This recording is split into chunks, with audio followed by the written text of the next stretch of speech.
আমি যখন তুরস্কের একটি মসজিদে ঢুকলাম, সত্যি বলতে কয়েক সেকেন্ডের জন্য স্তব্ধ হয়ে গেলাম, হতবাক হয়ে গেলাম এবং বুঝতে পারলাম কেন তুরস্ক আজ বিশ্বের অন্যতম উদীয়মান পরাশক্তি, কেন কেউ তাদের দিকে চোখ তুলে তাকাতে পারে না। আমি ভেবেছিলাম এখানে হয়তো শুধু নামাজ আর নীরব ইবাদতের পরিবেশই থাকবে, কিন্তু মসজিদের ভেতরে গিয়ে যা দেখলাম তা আমার সব ধারণা বদলে দিল।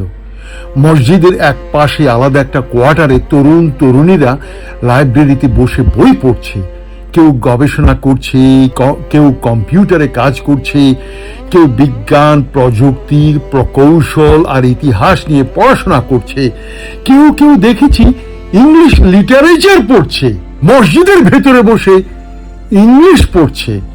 এখানে ইবাদতের পাশাপাশি জ্ঞান চর্চাকেও সমান গুরুত্ব দেয়া হচ্ছে।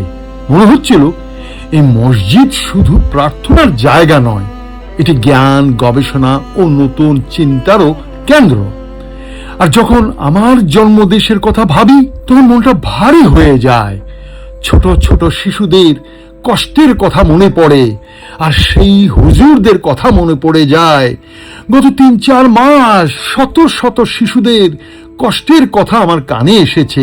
মসজিদের কথা যখন মনে পড়ে, সেই মক্তবের কথা যখন মনে পড়ে, এবং জন্মদেশে একের পর এক ফতোয়া, একের পর এক মতের বিরোধ, ডানে গেলে ফতোয়া, বাঁয়ে গেলে ফতোয়া, কিন্তু বিজ্ঞান, প্রযুক্তি, গবেষণা আর উদ্ভাবন নিয়ে আলোচনা অনেক সময় পেছনে পড়ে থাকে। ইতিহাস বারবার প্রমাণ করেছে একটি জাতিকে এগিয়ে নেয় শুধু আবেগ নয়, এগিয়ে নেয় শিক্ষা, গবেষণা, বিজ্ঞান এবং মুক্ত চিন্তা।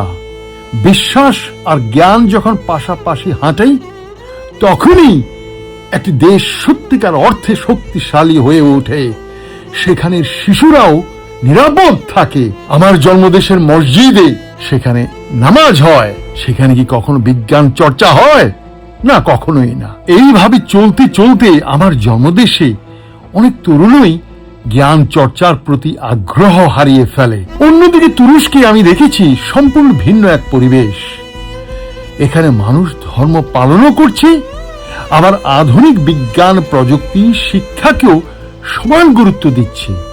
দেশের উন্নয়নই যেন সবার মূল লক্ষ্য। সেটা মসজিদে বসেও তারা সেই সাধনা করছে।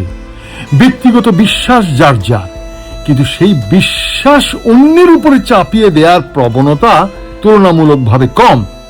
এই কারণেই তুরস্কের এই ইসলামিক সমাজটা এত সুন্দর, এত প্রাণবন্ত এবং এতটা এগিয়ে।